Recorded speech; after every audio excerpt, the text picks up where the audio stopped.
Not today, email. What did I just say? What did I just say? What did I just say? What the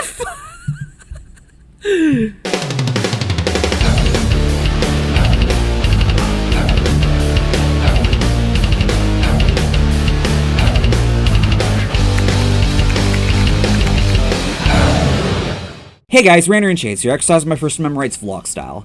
My favorite album has fluctuated a lot over the years. I mentioned in my Green Day video that American Idiot was my first favorite album. Some years later, Whitesnake's 1987 self-titled became my favorite, and at one point, Story of the Years in the Wake of Determination was actually my favorite. I don't think there's anyone else in the world that thinks that highly of that album. But one album that's always stuck with me and fluctuated in and out of my top spot since I started exploring rock music is the album I want to talk about today. At this point in time, I am 100% certain that this album is my definitive favorite, and this video should give a good explanation why. Ladies and gentlemen, this is the 1976 self-titled debut from the AOR melodic hard rock band Boston's own Boston.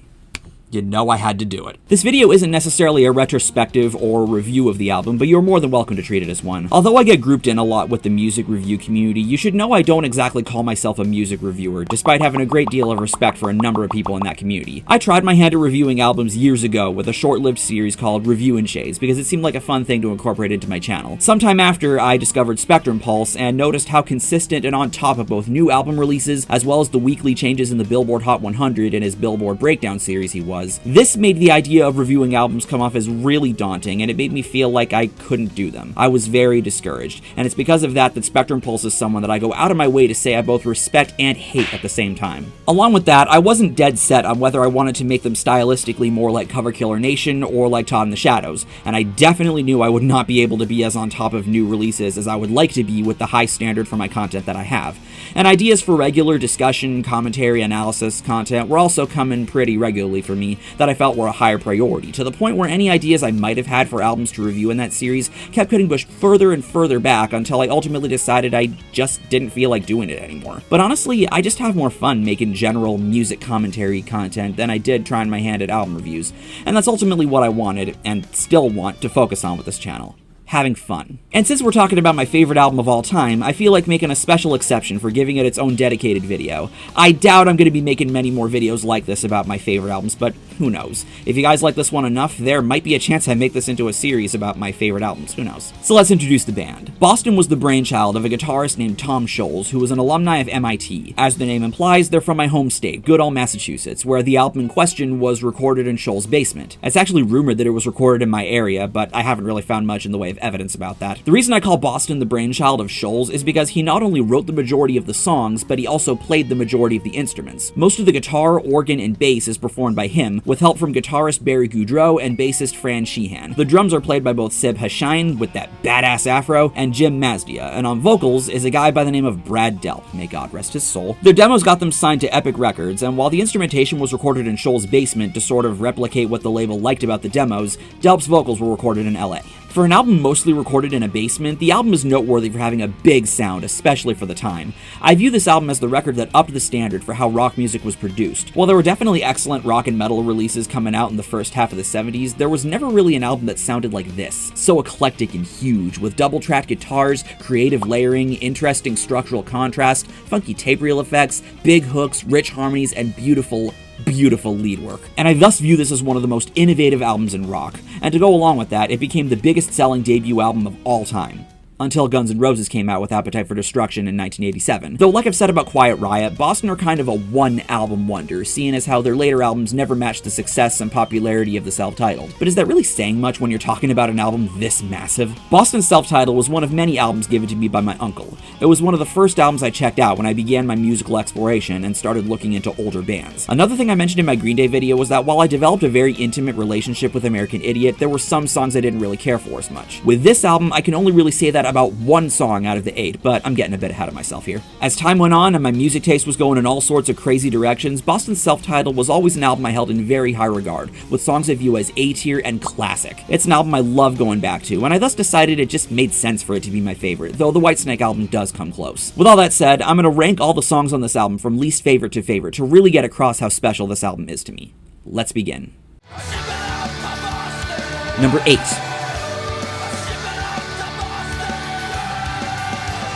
This one was kind of a no-brainer for the bottom spot. I've always viewed the final track, Let Me Take You Home Tonight, as the weakest song on the album. It's not a bad song, just not one I think stands up to the rest of the album. And one big factor as to why it sounds so out of place is the fact that this is the only track on the album not written by Tom Scholz. Rather, Brad Delp is the sole writer. So it's missing that special Scholz touch that you're going to see with the rest of this list. But it's unfortunately also kind of a drop-off after such a great experience with the 7 songs prior. Another problem I've always had with Let Me Take You Home Tonight is that the song kind of sounds by the numbers for its time. It sounds like a typical 70s rock ballad, and it sounds like something you'd sooner hear from a band like the Doobie Brothers, the Eagles, or Bad Company. I don't dislike any of those bands, but I'm just left wanting better than what the song provides. That's not to say the song is terrible. I like the bass work, and Delp's harmonies are nice, especially over the A major chord in the bridge. The best part of the song is definitely when it picks up towards the end, and we get not one, but 2 key changes from D major to E major to F sharp major. And the high note we hear before that second key change really shows that even for a weak song, Delp really brings character to his performance. Again, I don't hate the song, but if the rest of the song sounded like it does towards the end, I'd say it'd make for a better experience. Okay, now that I'm done talking about the one song on the album I consider weak, let's get to the good stuff. Number 7. The first line you hear in Rock and Roll Band is, "We were just another band out of Boston," and that should really set the stage. This is essentially Boston telling their story of how they got to where they are. They're started from the bottom, if you will. It's basically the story every young and budding band wants to have for themselves. That's sort of why I think it's kind of neat that this is the one song the band's original drummer Jim Mazdia plays on. And what's cool is that when I was doing my research on the history of the band, it's not that far off from what actually happened. So it's not just Scholz and company making up some bullshit story that sounds exciting to sing about. This is pretty much speaking from experience. The intro to the song sounds pretty spacey and cool, which is another thing I don't think anybody before Boston had the technological capabilities of pulling off, let alone Scholz's wicked-sounding pick slides. There's pretty much another thing that makes this album so innovative and pivotal. The riff in the verses sounds typical at a glance, but it really makes you move in the context of everything else going on. And another thing I really like about the writing are these parts. Among other assorted flourishes we hear in the guitar parts, I also really like the guitar melody that leads into the chorus with phoned-in applause layered under. It really makes you visualize a huge stage show at a big arena and the band just coming out ready to rock. And of course, Delp's vocal performance is quite stunning, particularly during this line in the chorus.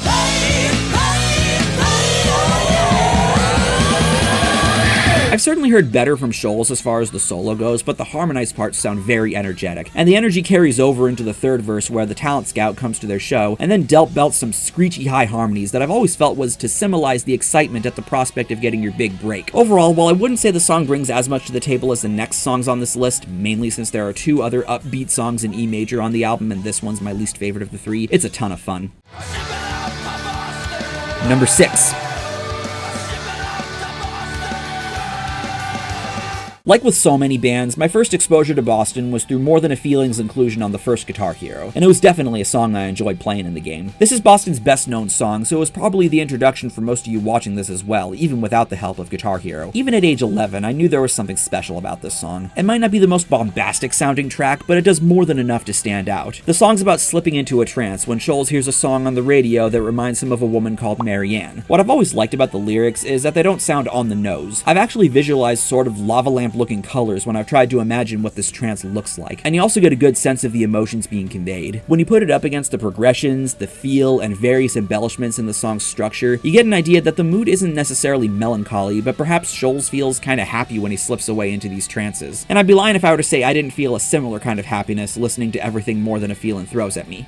Even though it's supposed to be more than a feeling, but whatever. The chorus riff is really groovy, contrasting nicely with the sweet-sounding acoustic line in the verses. But my favorite parts in the song are the harmonized guitar melody leading into the chorus, the curveball modal mixture we hear with the E-flat chord at the end of the chorus, and how dramatic it sounds coming out of the very uplifting G major progression, the very moving and melodic solo, along with the harmonies that take place within the solo and the interesting progression layered underneath it all culminating in some really scorching chords before the song dials down for the third verse. And don't get me started on what happens before the final chorus.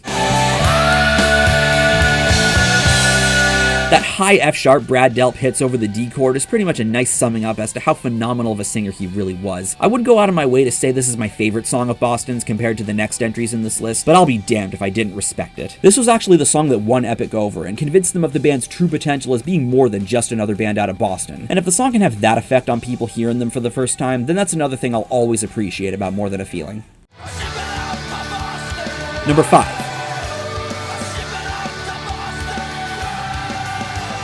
Something About You might not be as lyrically complex as a song like More Than a Feeling. What can I say? I just like listening to it more. All it's about is having feelings for someone and how it's not easy to convey them and be in control of your emotions. Not very uncommon for any of us, let alone musicians. Of the 3 songs in the upbeat E major trio, Something About You gets the least attention. But one thing that's always drawn me to the song is how rich with harmonies it is in both the lead melodies and in the vocals. It definitely has my favorite chorus on the album, largely to do with the elongation in the line "It isn't easy to show," and how cool the vocal harmonies sound there. Same with the line in the pre-chorus that leads into the chorus when Delp sings.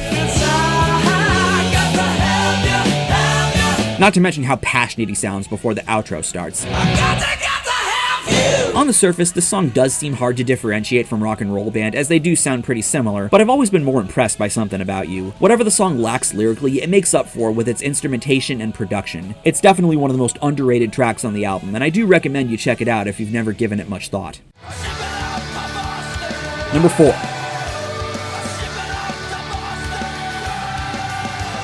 Now we get to Boston's second most recognized song, the second track on the album, and the final song in the upbeat E major trio, Peace of Mind. Not to be confused with the Iron Maiden album, which uses the other form of peace. While More Than a Feeling makes for a fine opening track, it's Peace of Mind that I think really sets the tone. I love the drive, the intro melody, and the bright-sounding chord progression. And something I also really dig is in the chorus when you hear the oohs and the backing vocals that make such a nice touch. And the solo is greatly constructed, especially during the harmonized part, which always puts a smile on my face. Something I also find really endearing about the song is before the outro when the intro progression is reintroduced on electric guitar instead of acoustic. It makes for some interesting contrast, and it's definitely not the only song they do this in. Peace of Mind is also really interesting lyrically. In my Alter Bridge video, I spoke a lot about lyrics that dealt with wanting to get out of a shitty place and dealing with uncertainty in the world. The first verse in the song makes me think a lot about that, before it extrapolates to observing people in society trying to make their way, climbing the corporate ladder, what have you. I love the parts in the chorus when Brad Delp belts in harmony. Not just because it sounds fucking excellent, but because he's not wrong. I notice that a lot. People become stressed really easily about money and their position on various food chains, to the point where it comes across as if they've forgotten how to enjoy life, relax, and be happy. While I understand that there are consequences for caring too little, believe me, I wish more people could just be happy with themselves and have that be enough. So to relate this back to the Alter Bridge video, while I still very much stand by what I said about wanting to climb out of the rut that I'm in, I also just want to be content and have my peace of mind. I think that's a little more important and necessary to have in place before you're ready to lunge out of the deep pit like what I'm wanting to do. Regardless, Peace of Mind is a strong, strong song. It's definitely a single I won't object to hearing on the radio and other such places, but the next 3 on this list I think have a little something more that's putting them higher. Number 3.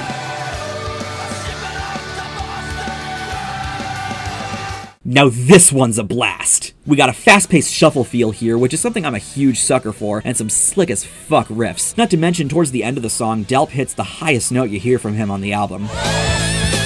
Only one whole step away from beating Miljenko Matajevic of Steelheart in a contest of who can hit the highest note.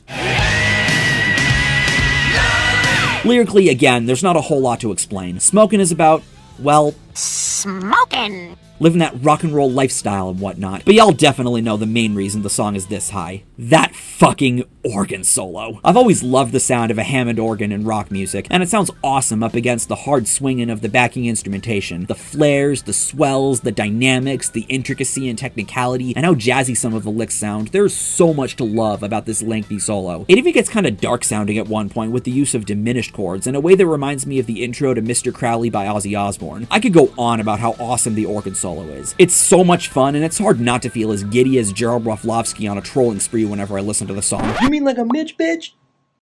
Yes, Justin, like a Mitch bitch. Smokin' is definitely the most bangable song on the album, and that's a big part of how much it stands out to me. It's hard not to feel in a good, fun mood when the song is on. My only real complaint about the song is how abrupt the ending is. That, and maybe a guitar solo could have been thrown in so the song doesn't come off as just being written to showcase the organ, but who cares? The song fucking rules. Next.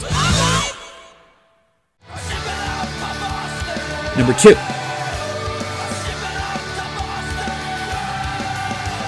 And now we get to the longest song on the album, and my favorite of the singles released. This song is so big. We start out with the foreplay instrumental, which is the heaviest moment on the album. There's swinging drums from Sip of Shine, a very thick walking bass line, epic sounding power chords, and while I wouldn't say it's better than on Smokin', the organ part is simply excellent. Everything is just so explosive and intergalactic sounding, and it makes for a perfect opening to the song as a whole. Though I will say, the transition between the two portions of the song is a bit long, and I remember feeling really bored at that part my first few times listening to the song. Kinda like what I said in my Joe Satriani video about the clean part of Circles. At the same time, I can appreciate the modulation from B minor into the main key that the song is in, F major, and by the time we hear that thumping creeping in followed by those two big drum hits leading into the long time portion, the wait feels all the more worth it. Just like with foreplay, the intro and long time sound so explosive and huge sounding, and you just know you're listening to something amazing. The solos and lead moments throughout the song, played by Barry Goudreau rather than Tom Scholz, are truly eclectic and awe-inspiring, and some of the best playing on this whole album. While Scholz is basically the mastermind of this project, Goudreau really proves himself as being his equal as a guitarist. The song Long Time is basically a happy-sounding breakup song. The singer is saying he needs to move on from his relationship and chase his dream, which is implied to be being a famous rock star. And it's also somewhat of a follow-up from Peace of Mind in the sense that while everyone around him is so caught up in the corporate game and all that bullshit from before, he's taking his time and doing what he feels is necessary. And the music sounds powerful underneath these lyrics and gives off a sensation that this is a triumphant moment for Brad Delp. He could feel sad about leaving his relationship behind, but he really feels it's ultimately for the best that things play out this way if he's to really make moves with this dream of his. Personally, I don't see why this can't be one of those instances where you have your cake and eat it too, but you can tell this is a decision that didn't come lightly, and he is sticking to it, and that to me takes balls. And going along with all this, Delp gives what is probably his most soulful vocal performance. The singing is great, but those little fills he throws in between lines sound really feel good, and you don't really hear him do that in any of the other tracks. And the high notes he hits, like after the solo when the song modulates to A flat and he belts a major sixth above it, aka F,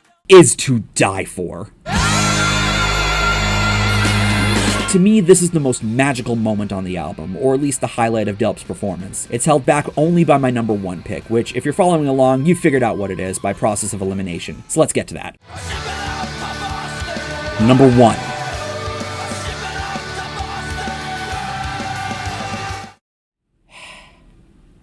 You want to know why I was looking forward to making this video?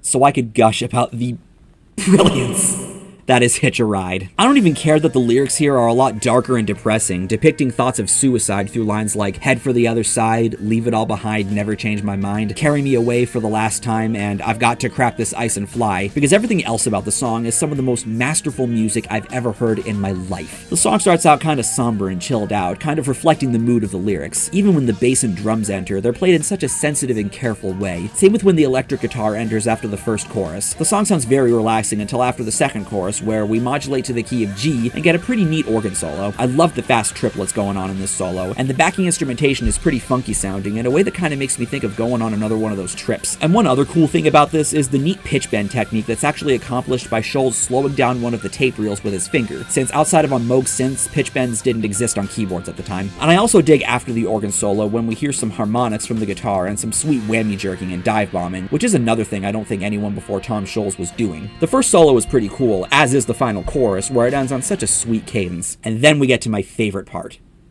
the outro solo.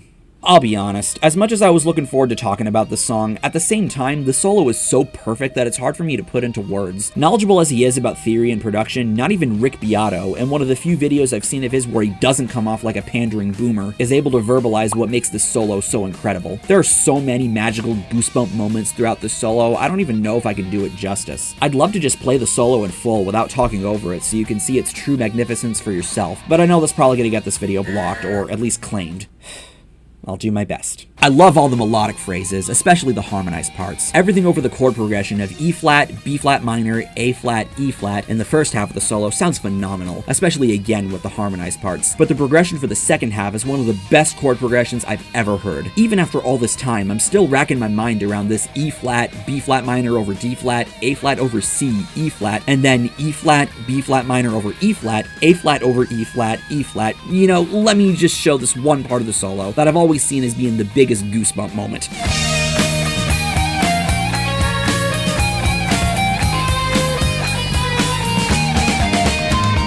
Everything Scholz plays over that B-flat minor chord in the progression just has this effect of making you go, "What?" Same with the fast part that culminates in the harmonized guitars basically saying, "Woo!" woo, which I've always seen as mirroring the audience's reaction to listening to something this wild. While Joe Satriani is my favorite musician, always and forever, this is without a doubt my favorite guitar solo ever.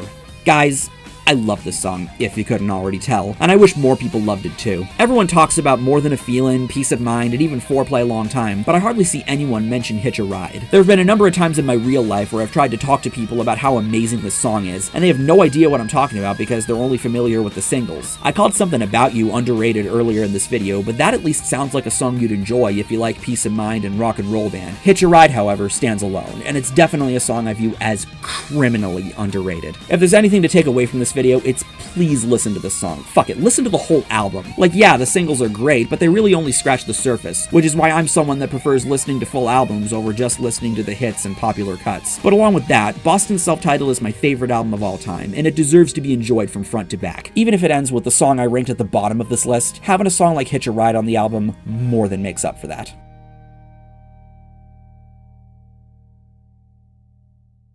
Hope you enjoyed this video. I certainly enjoyed talking at length about this album that I cherish so much.